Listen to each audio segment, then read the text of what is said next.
मेरा नाम है चंदन गोस्वामी और आज हम बीए फाइनल का जो सेकंड पेपर इकोनॉमिक्स है, स्टैटिस्टिक्स, उसके बारे में, उस विषय में हम जो आज का हमारा टॉपिक है मेजर्स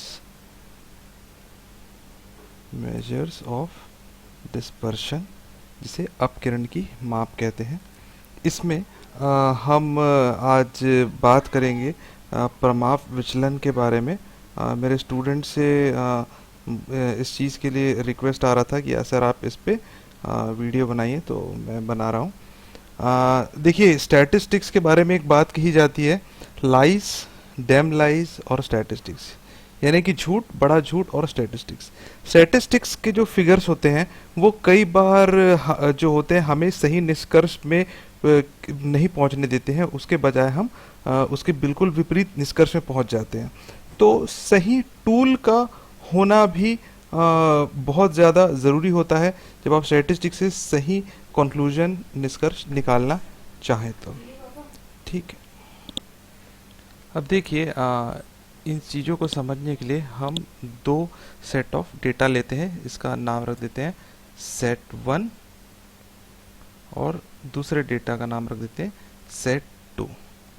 ठीक है, इस सेट वन में जो नंबर्स हैं वो है -10, 0, 10, 20 और 30। ठीक है, सिमिलरली सेट टू में जो डेटा है 8, 9, 10, सॉरी 8, 9, 10, 11 और 12। अब देखिए, ये दोनों ही सेट्स में पाँच पाँच नंबर्स हैं। ठीक है, यानी कि इसमें सिर्फ 5 ही, पॉपुलेशन में 5 ही सैंपल हैं। ठीक है, और इसकी जो n है, यानी टोटल कितनी संख्याएं हैं, 1, 2, 3, 4, 5। ठीक है, अब हमें जब कैलकुलेट करना रहता है स्टैंडर्ड डेविएशन, तो उसका सबसे पहला स्टेप क्या होता है? ठीक है, मैं लिख देता हूँ यहाँ पर स्टेप 1। सबसे पहला स्टेप होता है कैलकुलेट अरिथमेटिक मीन, या जिसे हम माध्य भी कहते हैं। ठीक है, आपका काम है यहाँ पर सबसे पहला काम रहेगा अरिथमेटिक मीन को कैलकुलेट करने का। ठीक है, मीन कैसे कैलकुलेट किया जाता है? सिंपल है, सम ऑफ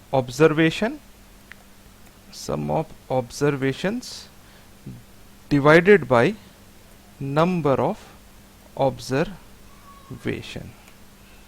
ठीक है, तो सम ऑफ ऑब्जर्वेशन आप कैलकुलेटर से निकाल लीजिए। मैं यहाँ पर एक्सेल शीट यूज़ कर रहा हूँ, तो मैं एक्सेल शीट से ये ऑटो सम से आ जाता है। ठीक है, सिमिलरली हम ये दूसरे सेट का भी टोटल कर देंगे, यहाँ पर ये आ गया। ठीक है, इसको कलर कर देते हैं।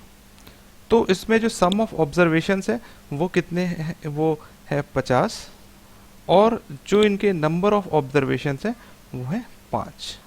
ठीक है, तो अब एरिथमेटिक मीन क्या आएगा? एरिथमेटिक मीन आएगा, एक्सेल शीट यूज करें तो आप इक्वल टू का साइन लगा दिए, 50 डिवाइडेड बाई 5 कर देंगे आप, तो आ जाएगा आपको 10। तो ये आपका एरिथमेटिक मीन हो जाएगा दोनों ही सेट का, क्योंकि नंबर्स भी दोनों में n 5 है, प्लस जो आपका जो ये टोटल है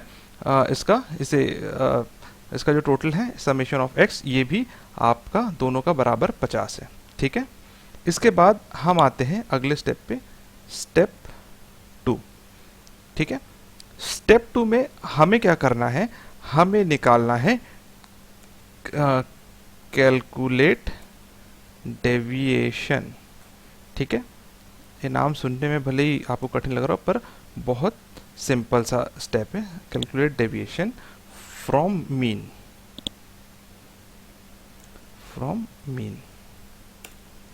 ठीक है, एक सेकेंड, हाँ, कैलकुलेट डेविएशन फ्रॉम मीन। तो यानी कि यहाँ पर हमें क्या करना होगा? यहाँ पर हमें निकालना है x माइनस मीन। ठीक है, तो यहाँ पर क्या करेंगे, जो ये नंबर है -10, इसको माइनस कर देंगे 10 से, यानी कि यहाँ पर ये आ जाएगा दिस -10। ठीक है, तो ये आ गया -20। ठीक, अब आप इन सबको मैं ड्रैग कर देता हूँ। आप इंडिविजुअली हर एक नंबर से, जैसे आपने 10 में से 10 घटाया तो 0 आएगा, 20 में से 10 घटाया तो 10 आएगा। ठीक है, ऐसे करके आप इसको कर लीजिए। ये आपका x माइनस मीन, जो सिमिलरली हमें यहाँ पर भी वही काम करना है। ठीक है, इसको मैं डायरेक्टली यहाँ लिख लेता हूँ। ठीक है, यहाँ पर हमें ये करना है कि ये हो जाएगा दिस -10। इसको मैं ड्रैग करता हूँ, आपको इंडिविजुअली एक एक नंबर को करना पड़ेगा। ठीक है, तो ये आपका पहला स्टेप, जो दूसरा स्टेप है वो यही है। ठीक है, कि आपको इससे डेविएशन निकालना है। तीसरा स्टेप है वो भी बहुत ही सिंपल है। x माइनस मीन का आपको निकालना है वर्ग या स्क्वायर। ठीक है, यहाँ पे मैं लिख देता हूँ स्टेप 3। ठीक है, स्क्वायर दी डेविएशंस। ठीक है, सिंपल सा है ये भी। इसके बाद आप यहाँ पर इसको वर्ग कर दीजिए। ठीक है, आपने स्क्वायर कर दिया, ये आ गया। और इसके बाद हमें इसका टोटल निकालना है। ठीक है, इसे इसी स्टेप में लिख लेते हैं, square the deviation and add. ठीक है, इसको ऐड, ये हमारा टोटल आ गया। इसमें हमारा यहाँ पर टोटल आ गया। और यहाँ पे एक स्टेप बचा हुआ है, यहाँ पे हमारा x माइनस मीन का स्क्वायर निकालना यहाँ बचा हुआ है। ठीक है, ये x माइनस मीन का स्क्वायर।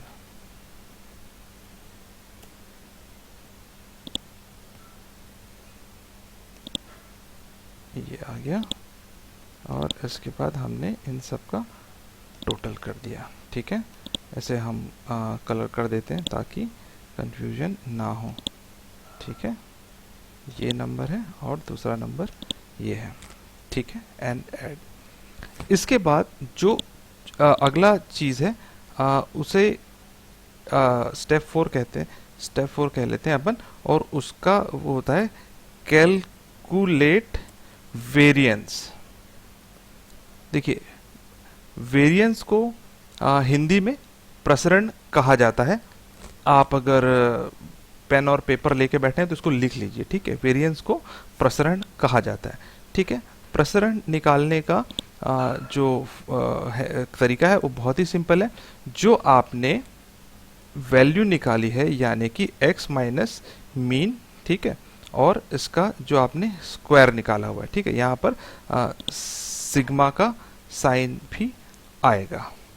ठीक है, ठीक है, ये हमारा ये समेशन है, यानी कि इसका टोटल x माइनस मीन का जो हमने स्क्वायर निकाला है, डिवाइडेड बाय n। ठीक है, यानी कि नंबर ऑफ ऑब्जर्वेशंस। ठीक है, सिंपल है। ठीक है, तो यहाँ पर आ जाएगा हमारा 1000, डिवाइड करेंगे हम उसे 5 से। ठीक, डिवाइड करेंगे हम उसे 5 से। यहाँ पर एक साइन लगा देते हैं। हाँ, तो देखिए हम इसको जब डिवाइड करेंगे 1000 को 5 से जब हम डिवाइड करेंगे तो हमें वेरिएंस प्राप्त हो जाएगा। ठीक है, यहाँ पे कर लेते हैं हम लोग। ठीक, इक्वल टू 1000 डिवाइडेड बाई 5, तो ये आ गया 200। ठीक है, सेट 1 का 200 आ गया। सिमिलरली सेट 2 का आप जब कैलकुलेट करेंगे तो ये आ जाएगा आपका 10/5। ठीक है, तो ये आपका वेरिएंस कैलकुलेट हो गया। ठीक है, अब इसके बाद हमारा एक आखिरी स्टेप बचता है इसे स्टेप 5 लिख लेते हैं। स्टेप 5 होता है find square root of variance. ठीक है, अब हमें इसका ये जो हमने प्राप्त किया है ये जो संख्या है, ठीक है, इसे मैं ब्लू कर देता हूं। ठीक, इसका हमें स्क्वायर रूट निकालना है। स्क्वायर रूट एक्सेल शीट में अगर आपको निकालना है तो उसका फॉर्मूला है ये SQRT दबाएंगे तो आपको वो मिल जाएगा। आप उसमें डायरेक्ट इसको ले लीजिए। ठीक, तो ये सेट 1 का हो गया, और सेट 2 का जब आपको निकालना होगा तो आप उसमें ये कमांड दे दीजिए, इसमें 2 को वो कर। ठीक है, तो ये दोनों आपके जो है वो ये जो है ये स्टैंडर्ड डेविएशन आपके आ गया। ठीक है, स्टैंडर्ड डेविएशन को आप कहते हैं प्रमाप विचलन हिंदी में। ठीक है, ये आपका इंडिविजुअल सीरीज। ठीक है, इंडिविजुअल सीरीज में स्टैंडर्ड डेविएशन कैसे निकाला जाता है ये मैंने आपको सिंपल शब्दों में आपको बता दिया। ठीक है, और आपके ये करिकुलम में इंडिविजुअल सीरीज भी इसका पहला पार्ट है। ठीक है, देखिए जो इसका डिस्क्रीट सीरीज या खंडित श्रेणी होता है वो मैं उसके लिए मैं एक सेपरेट वीडियो बनाऊंगा, लेकिन उम्मीद है आपको यहाँ तक समझ में आ गया हो कि स्टैंडर्ड डेविएशन कैसे निकालना है। ये 5 आसान से स्टेप्स हैं, इन स्टेप्स से आप स्टैंडर्ड डेविएशन निकाल सकते हैं। ठीक है, अब देखिए ये जो चीज़ें हैं ये तो स्कूल लेवल की भी बात है, लेकिन चूंकि आप कॉलेज में है मैं आपको थोड़ा प्रैक्टिकल ऐप वो देना चाहता हूँ कि आप कैसे इस चीज़ को निकाल सकते हैं। ठीक है, एक सवाल हम ले लेते हैं। ठीक है, राम के पास, ठीक है, राम के पास 50,000 रुपए हैं। ठीक है, ठीक है, वो चाहता है कि इसे निवेश करूं। ठीक, और दीपेश, ठीक है, दीपेश के पास भी 50,000 रुपए हैं और वो भी चाहता है इसे निवेश करना। ठीक है, अब उसके बाद राम का जो क्वालिटी है वो क्या है, राम जो है वो रिस्क लेना नहीं चाहता है। ठीक है, राम इज रिस्क एवर्स। ठीक, और जो दीपेश है वो रिस्क लेना चाहता है। ठीक है, इकोनॉमिक्स में आप हमेशा इस बात को याद रखिए कि रिटर्न्स तभी ज्यादा होंगे जब आप रिस्क लेंगे। अगर रिस्क नहीं है तो रिटर्न्स नहीं है। ठीक है, जैसे बैंक में आप पैसा जमा करते हैं, वो पैसा सेफ है, रिस्क नहीं है, रिटर्न्स आपको 3% रिटर्न मिलता है उसमें। ठीक है, जितने लंबे समय के लिए आप रखेंगे उतना आपका रिस्क बढ़ते जाता है। आप देख ही रहे हैं कई बैंक्स डिफॉल्ट कर रहे हैं। तो रिस्क और रिवॉर्ड के बीच अपोजिट रिलेशनशिप होता है। ठीक है, तो हम इसका सेकेंड पार्ट जो इसका है वो अगले वीडियो में देखेंगे, लेकिन पहला पार्ट अभी आप समझ लीजिए कि ये रिस्क एवर्स है। तो रिस्क एवर्स जो होगा वो किस में इन्वेस्ट करेगा, एफएमसीजी गुड्स में। एफएमसीजी गुड्स क्या होते हैं, फास्ट मूविंग कंज्यूमर गुड्स, वो वस्तुएं जिसे हम रोज़मर्रा की चीज़ों में इस्तेमाल करते हैं, जैसे साबुन, शैम्पू, डिटर्जेंट। और हाँ, भारत में जो प्रमुख जो एफएमसीजी कंपनी है उसमें एक है आईटीसी लिमिटेड। ठीक है, इंडियन टोबैको कंपनी जो बनाती है मेन सिगरेट्स है। इसका आशीर्वाद आटा आता है, आपकी जो नोटबुक्स होती हैं क्लासमेट्स वो आती है। वेल डाइवर्सिफाइड कंपनी है, बहुत सारे प्रोडक्ट्स हैं और ऐसे वस्तुएं बनाती है जो हमारी रोज़मर्रा की ज़रूरतों को पूरी करती है। तो ठीक है, ऐसे कंपनी के जो स्टॉक्स होते हैं वो रिस्की नहीं होते हैं, और अगर आप धीरे धीरे थोड़ा थोड़ा पैसा अगर आप एक्यूमुलेट करना चाहते हैं वेल, तो ऐसी कंपनियां बहुत ज़्यादा काम में आती हैं। इसके अलावा दूसरी कंपनी है HUL, हिंदुस्तान यूनिलीवर। ये भी एक कंपनी है जो आपका सनसिल्क शैम्पू और सर्फ एक्सेल है ना, मतलब बहुत सारे इनके प्रोडक्ट्स हैं, आप सर्च कर सकते हैं। हम इन दोनों कंपनीज को हम एनालाइज करेंगे कि कैसे अगर राम को इन्वेस्ट करना है तो इन दोनों में से कौन सी कंपनी उसके लिए बेहतर साबित होगी। ठीक है, ठीक है, इसके लिए आपको क्या करना होगा, आपको जाना होगा गूगल में। ठीक है, गूगल में आप टाइप कीजिए historical share price of ITC. ठीक है, सॉरी ये थोड़ा डिस्टरबेंस आ गया।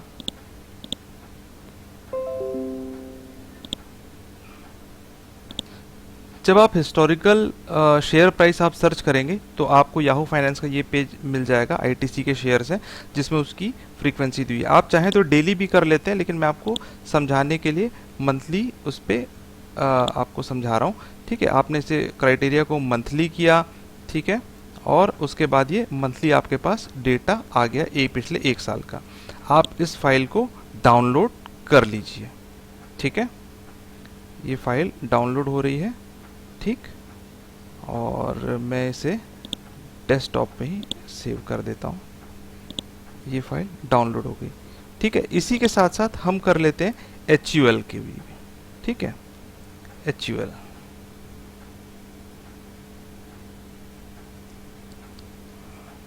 ठीक है, जब हमने कैलकुलेट किया तो ये आ गया हिंदुस्तान यूनिलीवर का हिस्टोरिकल डेटा। इसकी भी फ्रीक्वेंसी हम जो है हम मंथली, अच्छा ये ऑटो ले लिया है। ठीक है, ये मंथली लिया है, इसको अप्लाई कर देते हैं। ठीक है, ये अभी डेली हमें डेली प्राइसेस दिखा रही हैं, हम इसे मंथली कर लिए। ये अब मंथली प्राइसेस आ गई मई अप्रैल मार्च। ठीक है, इस डेटा को हम इसको भी हम डेस्कटॉप पे डाउनलोड कर लेते हैं। ठीक है, अब हमारे पास 2 सेट ऑफ डेटा हो गए। अब हम चलते हैं वापस अपनी एक्सेल शीट में। ये हमारा आईटीसी का जो था वो खुल जाएगा। ठीक है, ये आईटीसी खुल गया और इसके साथ साथ हम खोल लिए HUL का। ठीक है, अब हमारे पास पूरा है। अब देखिए, ये हम हिंदुस्तान यूनिलीवर की जो हम एक चीज़ कोई भी ले सकते हैं, क्लोज ले लीजिए, हाई ले लीजिए, लो ले लीजिए, पर एक ही चीज़ लेना है आपको। ठीक है, आपने इस क्लोज को यहाँ से उठाइए, कॉपी कीजिए, ठीक है, और यहाँ पर इसे पेस्ट कर दीजिए। ठीक है, ये हो गया आपका HUL का डेटा। ठीक है, सिमिलरली ये आईटीसी है, आईटीसी की भी हम क्लोजिंग प्राइसेस ले लेते हैं। एक सेकेंड, ये आईटीसी की क्लोजिंग प्राइस ले लिए और हम यहाँ पर इस डेटा को सेव कर लेते हैं। ठीक है, इसका नाम दे देते हैं आईटीसी। ठीक है, अब हमें सिमिलर स्टेप्स, जिस स्टेप से हमने पहले निकाला था वही स्टेप से हम यहाँ पर फॉलो करेंगे। ठीक है, सबसे पहले हम लिख लेते हैं नंबर, यानी इसमें कितने नंबर्स थे।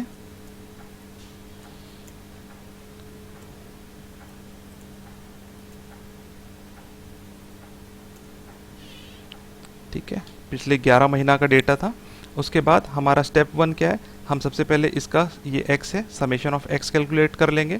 ठीक है, आप कैलकुलेटर से कर सकते हैं, मैं एक्सेल शीट, वैसे मैं आप लोगों से गुजारिश करूंगा कि आप एक्सेल शीट यूज़ करने में जितना आपको आपकी पकड़ होगी उतना आपके लिए अच्छा रहता है। ठीक है, ये हमारा आ गया टोटल। तो हमारा पहला काम है मीन निकालने का। ठीक है, तो मीन हम निकालेंगे कैसे, ये नंबर, ठीक है, ये नंबर डिवाइडेड बाय टोटल कितनी संख्या है, 11। ठीक है, यहाँ पर हम निकाल देते हैं equal to this divided by this. ठीक है, ये हमारी मीन प्राइसेस आ गई। ठीक है, तो अब हमारा अगला स्टेप क्या होता है, x माइनस मीन निकालने का। ठीक है, तो यहाँ पर हम क्या करेंगे, इक्वल टू दिस माइनस जो हमारा माध्य या मीन आया हुआ है। ठीक है, एक सेकेंड, हाँ, ठीक है, ये हमारा यहाँ पर डेविएशन आ गया, इसको हम यहाँ तक कैलकुलेट कर लेते हैं। ठीक है, कलर्स, थोड़े कलर्स डाल देते हैं।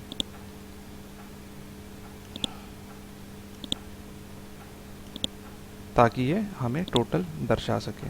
ठीक है, यहाँ पर उसके बाद हम क्या करते थे, हम करते थे x माइनस मीन और इसका जो है वर्ग। ठीक है, यानी इसका हमें स्क्वायर निकालना है, तो हम क्या करेंगे, दिस इसका स्क्वायर। ठीक है, यहाँ से लेके आपको यहाँ तक निकाल लेना है। ठीक है, और उसके बाद अगला स्टेप क्या होता है, आप इस नंबर्स को यहाँ पर टोटल कर लीजिए। ठीक है, इसे भी हम कलर कर देते हैं। ठीक है, सिमिलरली वैसे ही चीज़ हम आईटीसी के साथ भी करेंगे। आईटीसी का हमें मीन निकालना है। ठीक है, आईटीसी का मीन निकालना है हमें। ठीक है, मीन हम कैसे कैसे निकालेंगे, हम करेंगे ये नंबर भागित हम करेंगे 11। ठीक, फिर यहाँ पर हम इसको जब हम भाग करेंगे तो आ गया हमारा 235, हमारा मीन आ गया। ठीक है, तो यहाँ पर अगला स्टेप वही x माइनस मीन। ठीक, तो इसे हम एक्सेल शीट में करेंगे 273 माइनस कितना आया है 235.24 ले लेते हैं। ठीक है, अब यहाँ पर आ गया x माइनस मीन। अब आपने इसका टोटल कर दिया। अब इसके बाद फिर हमारा सिंपल सा स्टेप x माइनस मीन का स्क्वायर। ठीक है, स्क्वायर निकालना बहुत आसान है। इक्वल टू कीजिए, ये किए, शिफ्ट के साथ आपको 6 दबाना है, ये वाला साइन याद रखिए, स्क्वायर का साइन होता है, और एंटर। एंटर करने के बाद आपको ड्रैग कर देना है, तो x माइनस मीन आपका पूरा आ जाएगा। और उसके बाद इन सबको जोड़ देंगे, तो उसके बाद आपका ऑटो सम आ जाएगा। ठीक है, ये आपका यहाँ पर कैलकुलेट हो गया आपका x माइनस मीन का स्क्वायर। इसके बाद हम क्या कर देते, हम निकालते थे वेरिएंस। ठीक, वेरिएंस हम निकाले। ठीक है, वेरिएंस निकालने का फॉर्मूला बहुत ही सिंपल है। जो आपका आईटीसी का वेरिएंस है वो हो जाएगा आपका ये नंबर भागित जो आपका ऑब्जर्वेशंस है। ठीक है, इसको निकाल लेते हैं वेरिएंस को, दिस डिवाइडेड बाय 11 आपका ये आ गया वेरिएंस आईटीसी का। ठीक, सिमिलरली अगर ये आ गया आपका एचयूएल का, हिंदुस्तान यूनिलीवर जो कंपनी है उसका वेरिएंस आ गया। और यहाँ पर आईटीसी का वेरिएंस आ जाएगा आपका ये नंबर। ठीक है, डिवाइड करेंगे 11 से, आपका आ गया वेरिएंस। ठीक है, वेरिएंस आपने कैलकुलेट कर लिया। अब उसके बाद आप करेंगे यहाँ पर स्टैंडर्ड डेविएशन या प्रमाप विचलन जिसे कहते हैं। कैसे करते हैं, ये वेरिएंस का जो स्क्वायर रूट होता है वो स्टैंडर्ड डेविएशन होता है। ठीक है, तो मैं एक्सेल शीट में कर रहा हूँ, आप कैलकुलेटर से कर सकते हैं। बड़ी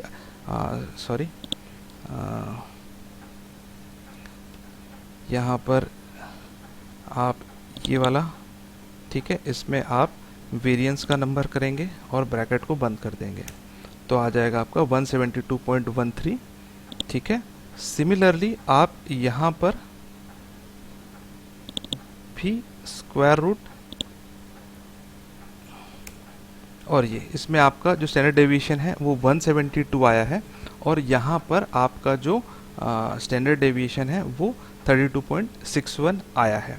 ठीक है, अब अगर राम को इन्वेस्ट करना है 50,000 रुपये, ठीक है, तो आज हम अभी क्या कर लेते हैं, हम अभी इसकी जो निकटतम वैल्यूज़ है, ठीक है, जैसे अभी हमारी निकटतम वैल्यू जो है वो सबसे ऊपर वाली, यानी कि अभी एचयूएल की शेयर की कीमत है 1787।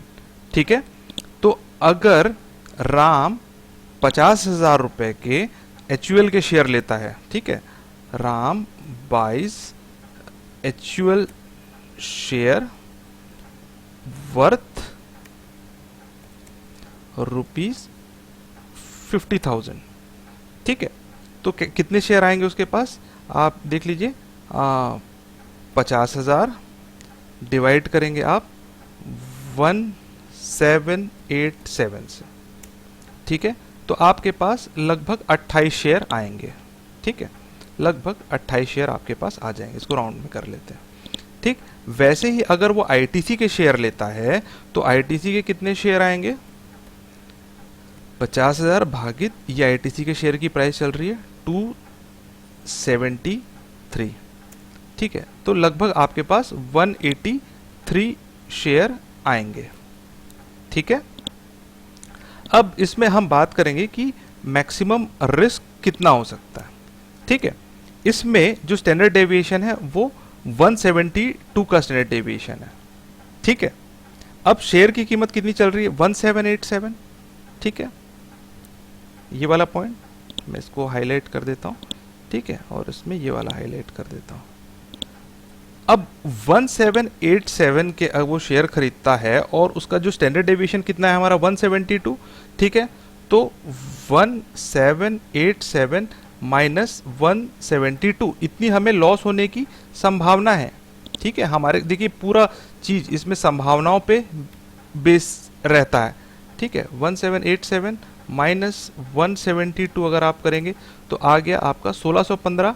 अब यहाँ पर अगर 1615 के आप जब शेयर बेचेंगे, ठीक है, सॉरी 1615 के जब आप 28 शेयर जब आप बेचेंगे तो आपको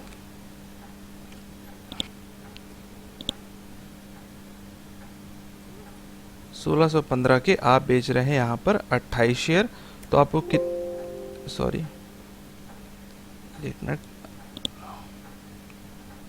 1615 के जब आप 28 शेयर बेचेंगे तो आपको जो वैल्यू प्राप्त हो रही है वो 45,220, यानी ये यहाँ पर मैक्सिमम लॉस की संभावना है। ठीक है, सिमिलरली आईटीसी में आपका स्टैंडर्ड डेविएशन कितना आया है आपका 32.61। ठीक है, तो आईटीसी का जो मैक्सिमम एक शेयर की कीमत गिर सकती है जो हम अनुमान लगा रहे हैं वो है, अभी इसकी वैल्यू मान लीजिए 273 है और इसमें मैक्सिमम आपका जो अनुमानित है वो है 32। ठीक है, तो जब आप इसको कैलकुलेट करेंगे 273 माइनस 32 तो ये आ जाएगा आपका 241 और हमारे पास कितने शेयर हैं 183 शेयर है। ठीक है, तो यानी हमारा जो प्राइस कम अनुमानित है कि कितना लॉस हो सकता है, तो वो 32 रुपये प्रति शेयर हमें नुकसान हो सकता है और हमारे पास 183 शेयर है। तो जब हम इस चीज़ को मल्टीप्लाई करेंगे, ठीक है, हम इसे गुणा करेंगे 183 से तो आ गया 44,103। ठीक है, अब देखिए जो उसने 50,000 निवेश किए थे उसके मैक्सिमम लॉस होने की संभावनाएं कितनी है। ठीक है, 45,220 और 44,220, तो सीधी सी बात है कि आईटीसी ज्यादा रिस्की, और हमने पहले ही कहा था कि राम जो है वो रिस्क अवर्स है, उसको रिस्क लेना पसंद नहीं है। तो राम क्या कहेगा कि राम बोलेगा कि ठीक है भाई, मैं आईटीसी के शेयर में निवेश नहीं करूंगा।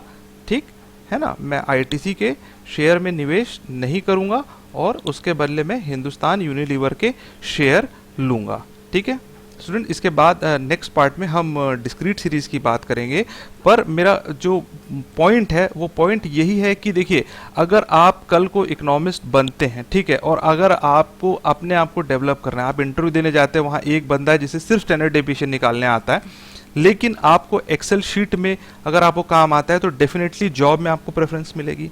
दूसरी चीज, अपने आप को अपग्रेड करना कभी मत छोड़िए, ये कंटिन्यूस प्रोसेस है। हम लोग को भी ये सब चीज़ नहीं आता था, हम सब भी अभी अभी सीख रहे हैं।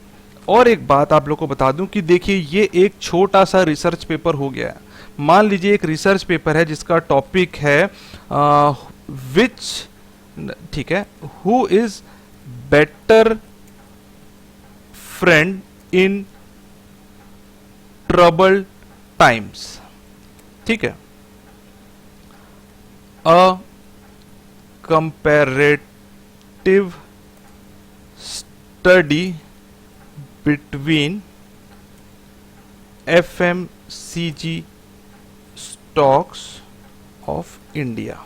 ठीक है, ये देखिए, ये आपका एक छोटा सा रिसर्च पेपर है जिसमें आपके पास डेटा है, आप बता सकते हैं कि भाई देखिए, हमने एक स्टडी करी थी और हमने ये पाया उस स्टडी का नाम ये देखिए, मैंने आपको बताया, आप इस नाम से अपनी जो रिसर्च है इसमें और कंपनीज आप ऐड कर सकते हैं। जैसे डाबर हो गया, डाबर भी एक एफएमसीजी कंपनी है। आप और भी इस तरह की कंपनियों को ऐड कीजिए और देखिए ऐसा एक रिसर्च पेपर आप बना सकते हैं। उम्मीद है आपको कुछ सीखने मिला होगा। Thank you.